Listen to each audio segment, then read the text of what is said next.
Bien, vamos a ir a otro tema a propósito que la Cámara de Diputados hoy va a recibir este proyecto. Vamos a hablar con el diputado Tomás Hirsch, diputado y presidente de Acción Humanista Tomás Hirsch, y quiero precisamente partir con este proyecto y luego pasar también a otros temas. Diputado, ¿qué tal? ¿Cómo está? Buenos días. ¿Qué tal? ¿Cómo estás? Buenos días. Bueno, partir con la reforma previsional, ¿no? Porque va a ser un proyecto en que decía el ministro de Hacienda, lo escuchábamos hace segundos nada más, que no es empezar de cero, pero de todas maneras hay puntos que se han cuestionado previamente en el debate que se llevó a cabo en el Senado, diputado. Bueno, algunos de nosotros, y me incluyo, llevamos una larguísima lucha, más de 40 años, por terminar con el sistema de FP. Y por terminar no por una maña, no porque nos caigan mal, sino porque ha sido nefasto en términos de lo que debería ser su objetivo, que es garantizarle buenas pensiones a las y los jubilados después de trabajar 30 o 40 años entregando lo mejor de sí al país. Es un sistema que ha enriquecido a los grupos económicos, que ha concentrado poder, pero ha empobrecido a los jubilados, quienes inmediatamente quedan bajo la línea de la pobreza. Por eso que nosotros planteamos una reforma estructural muy profunda, que no es la que vamos a votar mañana en la Cámara. Hay que ser muy transparente al respecto. Nosotros estábamos por el fin de la AFP y seguimos estando por el fin de la AFP. Vamos a aprobar este proyecto porque de todas maneras mejora las pensiones, porque siendo minoría en ambas cámaras es lo que se ha podido lograr con una tremenda... con un gran trabajo de la ministra Janet Jara, del gobierno en general y también de las comisiones en ambas cámaras.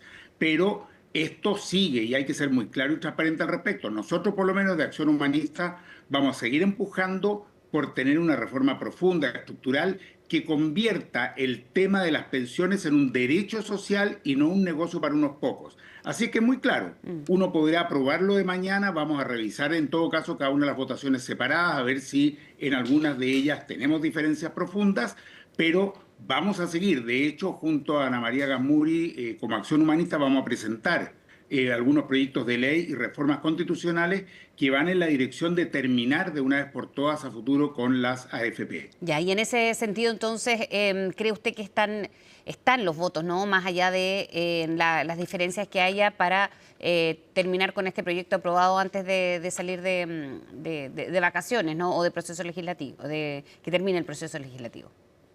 Sí, los votos están, pero yo haría un llamado al gobierno, a mi gobierno, y a los distintos partidos parlamentarios a no sacar aquí cuentas alegres, festivas. Esto no es para tomarnos las manitos como sucedió alguna vez en el pasado, sino que entender que esto es lo que se ha logrado, que no nos deja satisfechos, que tiene grandes falencias, que debería haber habido una separación total de la industria, cosa que no sucede, que se debería haber mejorado más las pensiones de las mujeres, ¿no es cierto?, entregándoles un adicional desde los 8 años de cotización.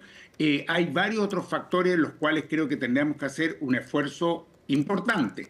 Entonces, los votos creo que van a estar, pero insisto, lo más importante es el compromiso que tenemos que tener, ojalá en conjunto, de seguir trabajando intensamente para una reforma mucho más profunda en que el centro sean las mejores pensiones. Yo lamentablemente he visto, sobre todo a la derecha, defendiendo sobre todo los intereses de la industria, de los dueños de la AFP, de los grandes grupos económicos que reciben estas platas y, ¿no es cierto?, y pueden con ella ir acrecentando su poder en vez de poner el acento y la mirada en las pensiones más adecuadas para las y los jubilados.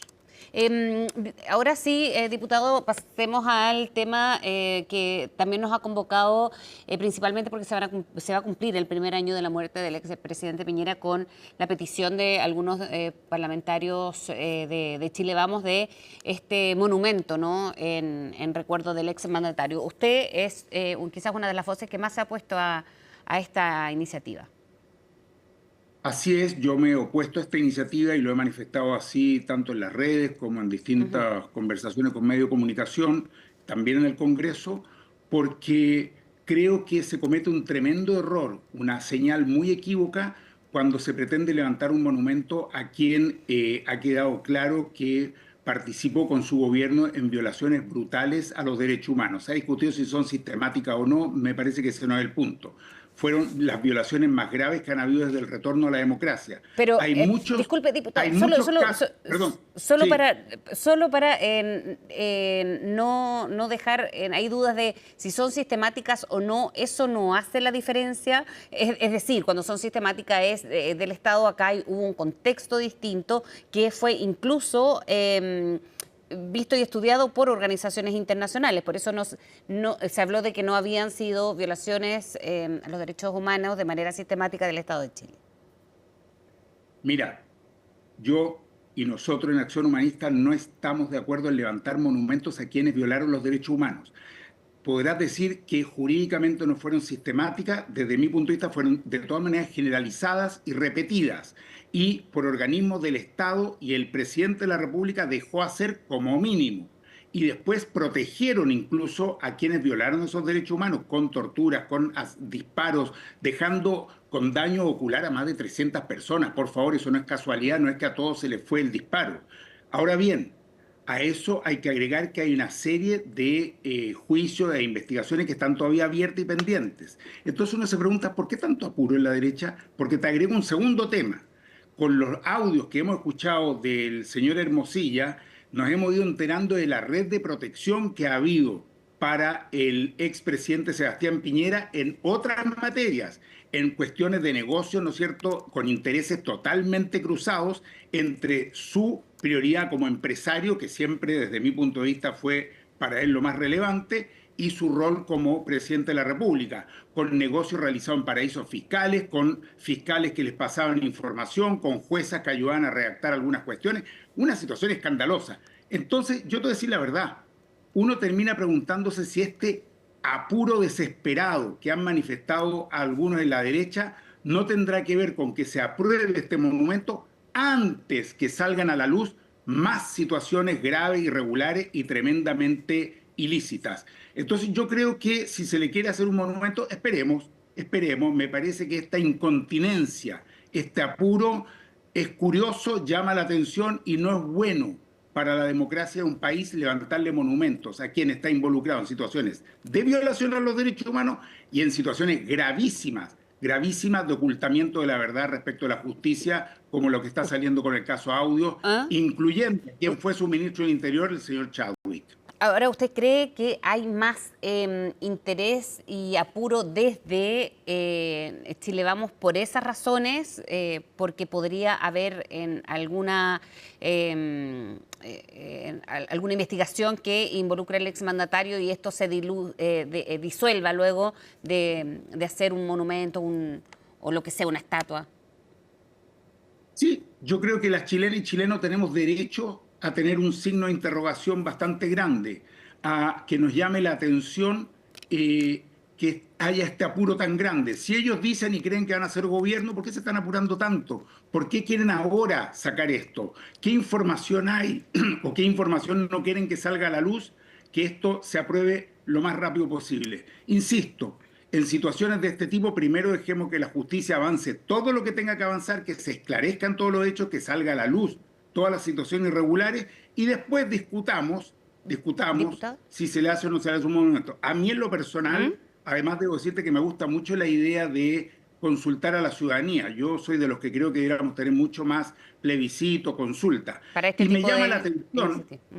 la atención, Frese, que la misma derecha se esté oponiendo a un proyecto que yo presenté hace ya 3 años para levantar un monumento frente al aeródromo Tobalaba por lo que sucedió en ese lugar desde donde se llevaron gente viva que fueron lanzadas al mar, desde donde partió la caravana de la muerte, y sin embargo la derecha se opone a que eso se apruebe en el Senado como ya se aprobó en la Cámara de Diputadas y Diputados. Que aprueben ese proyecto primero, que es un monumento que me parece bastante más relevante. Diputado, hay algunos de sus pares que esta mañana, Dordo Durán y Andrés Celis, presentaron precisamente una carta, llevaron una carta al presidente Boric para insistir, ¿no?, en esta iniciativa. Lo invitamos a revisar las declaraciones para luego reflexionar. Okay.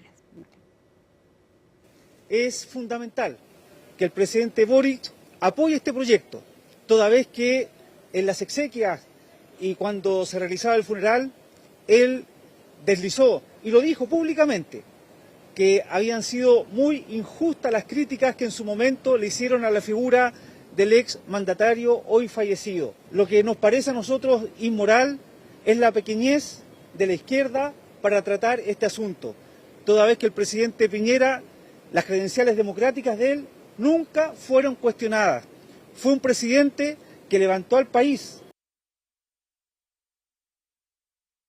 En el tema del estallido social, que ha sido alguna de las excusas de algunos parlamentarios para no apoyar este monumento, es absolutamente falso, y por una razón muy simple. Yo no conozco ninguna condena que esté ejecutoriada, donde haya cosas juzgadas, donde finalmente hoy día el presidente Piñera haya sido sentenciado. Hay procesos abiertos, pero ninguno es atingente o tiene relación con el presidente Piñera. Y lo que se está pidiendo es algo sumamente justo, legítimo. Hay un punto ahí, diputado Tomás Hirsch, que sus pares destacan, por ejemplo, el tema de los mineros, que lo habían hecho también desde Chile Vamos, y el rescate de los mineros y la recuperación de algunas zonas costeras, por ejemplo, para levantar el sur después del terremoto. Mira, cada gobierno le ha tocado enfrentar situaciones complejas. Nuestro país es un país, ¿no es cierto?, difícil, es un país que tiene terremotos, que ha tenido tsunamis, que en fin, que tiene temporales brutales en distintas zonas, y cada gobierno ha hecho lo que le corresponde en su época, y sin duda uno valora el trabajo que ha sido no solo del gobierno y del presidente, sino del colectivo de la sociedad, sobre todo en lo que pasó después del terremoto, en el apoyo que hubo respecto del rescate de los 33 mineros, que uno lo valora profundamente. Pero, insisto, no puedes tú obviar lo que sucedió durante el gobierno de Sebastián Piñera en términos de violación a los derechos humanos. El hecho de que no estén todavía condenados el presidente, tal como lo dice el diputado Celi, hay situaciones y casos que están abiertos, que están en la justicia. Entonces yo encuentro que como mínimo deberíamos esperar que eso se complete. Mira, el monumento al presidente Elwin se hizo 30 años después, se inauguró 30 años después de que él asumiera. 26 años después de terminar su mandato. Entonces, insisto, estas cosas se ven con el tiempo, con la historia, se deja pasar un tiempo, no se hacen a los pocos meses o al año de que un presidente ha fallecido. Eso no sucede en ninguna parte. Insisto, me parece que el excesivo apuro y desesperación que están mostrando tiene que ver más bien con que no sigan apareciendo situaciones irregulares de otro tipo, que tienen que ver con sus manejos, sus ocultamientos en materia económica. El caso Dominga me parece que es un caso emblemático. Necesitamos saber qué más hay al respecto, dónde más estuvo el señor Chadwick, jueces, abogados y otros personeros ocultando o entregándole la información al presidente Piñera. Para finalizar, diputado, hay temas ya presidenciables que están saliendo con nombres como Carolina Toá. ¿Qué le parece esa proyección de la ministra del Interior? Mira, a mí me parece muy bueno que vayan surgiendo distintos nombres. En el caso de Acción Humanista, nosotros esperamos en marzo tomar una definición respecto de si levantar candidatura propia para unas primarias o apoyar algún candidato o candidata. La misma ministra Toá ha dicho que no es el momento, que ella todavía está trabajando concentradamente como ministra del Interior, con una enorme cantidad de tareas, proyectos de ley, etcétera. Así es que yo creo que no hay que volverse loco con esto del apuro de las candidaturas. El mismo presidente Boric, no te olvides que recién, no me acuerdo si en abril o mayo del año, de las elecciones anteriores, recién fue nominado candidato. Así que creo que todavía tenemos tiempo, es bueno que surjan distintos nombres y lo importante es que en definitiva seamos capaces de consensuar a través de primarias en un nombre que representa lo que es hoy día el oficialismo y ojalá incluyendo a muchos otros grupos, organizaciones políticas y sociales del mundo social, de la izquierda, del mundo poblacional, que creo que tienen también mucho que aportar. Bien, diputado, muchas gracias por hablar con nosotros esta mañana. A ti muchas gracias, que esté muy bien.